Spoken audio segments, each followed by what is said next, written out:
Good morning students. कल हम chapter 6 कर रहे थे, उसी को हम आगे कंटिन्यू करेंगे।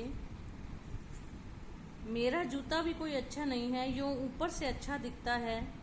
अंगुली बाहर निकलती है पर अंगूठे के नीचे अंगुली बाहर नहीं निकलती पर अंगूठे के नीचे तला फट गया है। अंगूठा जमीन में घिसता है और पैनी मिट्टी पर कभी रगड़ खाकर लहूलुहान भी हो जाता है।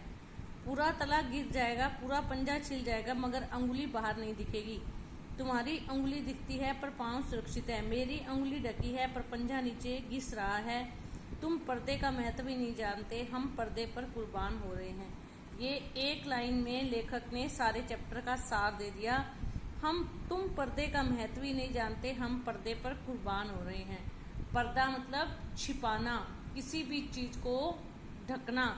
कि अगर तुम्हारा जूता फटा हुआ था तो तुम उसको कवर अप कर सकते थे। जैसे हम कई बार हमारी कोई गलती होती है और हम अपनी गलती एक्सेप्ट करने की बजाय हम एक्सक्यूजेस करते हैं, तो वो कहते हैं कि तुम पर्दे का महत्व ही नहीं समझते, तुम अपनी गलती को ढकना ही नहीं चाहते।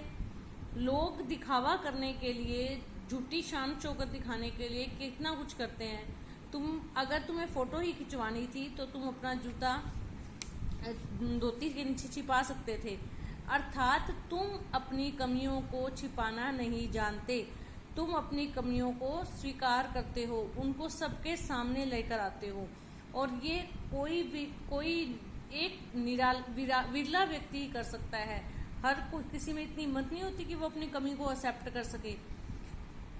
तुम पर्दे का महत्व ही नहीं जानते, वो मतलब तुम अपनी कमी को छिपाना नहीं जानते, तुम सबके सामने अपनी कमी को स्वीकार कर रहे हो। लेखक कहते हैं कि मेरा जूता भी फटा हुआ है, लेकिन वो उस जगह से फटा है जहां से मुझे तो तकलीफ दे रहा है वो, लेकिन लोगों को पता नहीं चल रहा। अर्थात मेरा पैर घिसता है जमीन के साथ, कई बार कोई तीखी चीज लगने से उसमें खून भी आ जाता है, जख्मी भी हो जाता है पैर, लेकिन लोगों की नजर में तो वो सही है ना। लोगों की नज़र में मेरे पैर जूते का फटा होना या मेरे जूते से उंगली का निकलना कोई नहीं देख पा रहा। तो इसलिए लेखक कहता है कि मेरी कमी मेरे अंदर भी है, लेकिन मेरी कमी जो है वो दुनिया के सामने नहीं आ पा रही, और तुमने अपनी कमी को अपने आप से ही लोगों के सामने प्रकट कर दिया। अर्थात तुम पर्दे का महत्व नहीं जानते, तुम कमियों को छिपाना नहीं जानते। तुम फटा जूता बड़े ठाठ से पहने हो, मैं ऐसे नहीं पहन सकता। अर्थात तुम गरीब हो, तुम्हारे पास साधन नहीं है, लेकिन तुम इस बात को सबके सामने स्वीकार कर रहे हो, अपनी गरीबी पर भी गर्व कर रहे हो।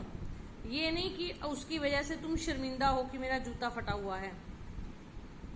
फोटो तो जिंदगी भर इस तरह नहीं खिंचाऊं, चाहे कोई जीवनी बिना फोटो के छाप दे। और वो कहते कि पहली बात तो मैं ऐसा जूता पहन के सबके सामने ही नहीं आऊं। फिर भी वो कहता है चलो, लेकिन फोटो तो बिल्कुल ही ना खिंचवाऊं। वो कहता है फोटो में तो सारी मतलब हमेशा के लिए वो एक चीज कैद हो गई ना। तो वो कहते कि फोटो में तो मैं बिल्कुल भी ऐसा ना दिखाऊं। तुम्हारी यह व्यंग्य मुस्कान मेरे हौसले पस्त कर देती है। क्या मतलब है इसका? कौन सी मुस्कान है ये? लेखक कहता है मैं तो ये कहता हूँ कि मैं तो कभी भी ऐसा कर ही नहीं सकता कि मैं ऐसे फटा हुआ जूता पहन लूं, लेकिन तुम्हारी ये जो इतना बड़ा जो कदम है ये मेरे को हैरान कर देता है कि तुम अपनी इंसल्ट करवा के भी, अपनी कमी दिखाकर भी मुस्कुरा रहे हो। अर्थात तुम्हें इस बात पर कोई दुख नहीं है, कोई शर्मिंदगी नहीं है। क्या होरी का गोदान हो गया? क्या पूस की रात में नील गाय हल्कू का खेत चर गई? अब आप लोग कहोगे ये बीच में चैप्टर के फटे जूते के बीच में ये बात चल रही थी जूते की, और ये क्या आ गया? ये प्रेमचंद की कहानियां हैं। ये प्रेमचंद का उपन्यास है गोदान। इसमें एक गरीब किसान के मृत्यु होने पर उसके परिवार वालों को गोदान करने के लिए कहा जाता है।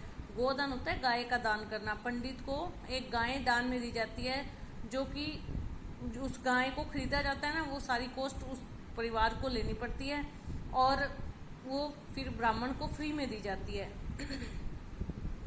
तो उसके चक्कर में, गोदान के चक्कर में परिवार वालों का कितना बुरा हाल होता है, ये इस उपन्यास में दिखाया है। अगली है पूस की रात कहानी। ठीक है, उसमें नील गाय एक गाय का ही एक प्रजाति है। ये रात को खेतों में घूमती रहती हैं।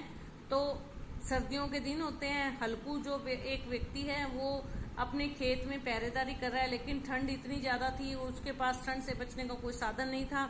तो वो डर के मारे पूस होता है, ये महीने का नाम है। हिंदी जो पोष का महीना होता है ना, पोष, उसको पूस कहते हैं।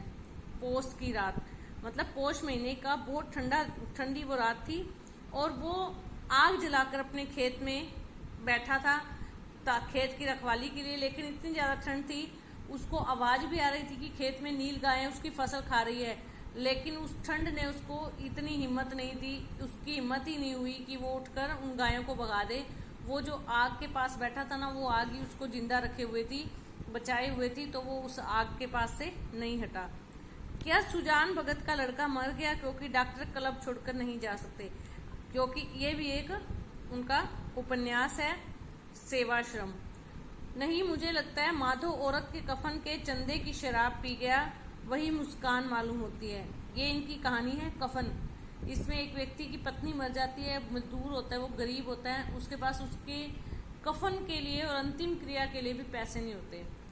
मजदूर है, गरीब है, और उसकी पत्नी मर जाती है, और उसके कफन के लिए, कफन होता है जो अंतिम समय में चादर से ढका जाता है ना शरीर को, उसको कफन बोलते हैं।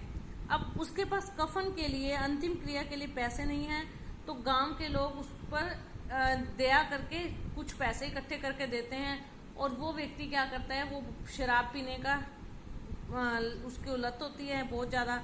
जैसे ही वो शराब की दुकान के सामने से निकलता है तो उसका मन बेईमान हो जाता है, और वो चंदे के जो पैसे इकट्ठे किए थे ना अपनी पत्नी की कफन के लिए और अंतिम क्रिया के लिए, वो उन पैसों से शराब पी जाता है। ये इनकी कफन कहानी थी। तो वो कहते हैं कि तुम ये जो मुस्कुरा रहे हो, ये तुम्हारी सारी रचनाओं का परिचय दे दिया। गोदान, पूस की रात कहानी, सेवाश्रम, कफन कहानी। तो वो कहते हैं कि तुम मुस्कुरा रहे हो, मैं तुम्हारा जूता फिर ये वही मुस्कान मालूम होती है कि ये जो तुमने इनमें व्यंग्य किए ना, इन चारों रचनाओं में, वही चीज क्या तुम्हारी मुस्कान में प्रकट हो रही है। मैं तुम्हारा जूता फिर देखता हूँ कैसे फट गया। यह मेरी जनता के लेखक क्या बहुत चक्कर काटते रहे? क्या बनिए के तगादे से बचने के लिए मील 2 मील का चक्कर लगाकर घर लौटते रहे? वो कहते हैं कि हमारे लेखक जो प्रेमचंद जी लेखक हैं, उनका जूता घस के फट कैसे गया? क्या वो बनिए के तगादे से बचने के लिए, तगादा होता है बार बार पैसे मांगना, बनिए से उधार सामान ले लिया, अब वो पैसे ही नहीं है क्योंकि गरीब थे प्रेमचंद, तो उसके बार बार पैसे मांगने पर उससे बचने के लिए मील 2 मील घर से दूर निकल गए कि ना उससे मुलाकात होगी बनिए से और ना वो पैसे मांगेगा। तो वो कहते हैं चक्कर लगाने से जूता फटता नहीं है, घिस जाता है। कहते तुम्हारा जूता घिसा नहीं है, फटा है आगे से। तो वो कहते हैं चक्कर लगाने से अर्थात समस्याओं से बचने का जूता घिसता नहीं है, फटता नहीं है, घिस जाता है।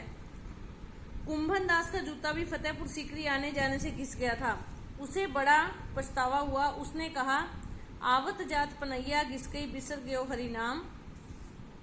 वो कहते हैं कुंभन दास भी एक कवि थे, वो बार बार क्या करते थे, फतेहपुर सीकरी का फतेहपुर सीकरी आने जाने से घिस गया था, उसे बड़ा पछतावा हुआ। वो कहते कि फतेहपुर सीकरी बार बार जाने से उनका जूता घिस गया क्योंकि वो चक्कर बार बार लगा रहा था। तो उस चक्कर लगाने से जूता घिसता है, जूता फटता नहीं है। बाकी का चैप्टर हम कल करेंगे। यहाँ तक आप इसकी रीडिंग अपने आप से करिएगा, वीडियो देखिएगा और रीडिंग भी करिएगा।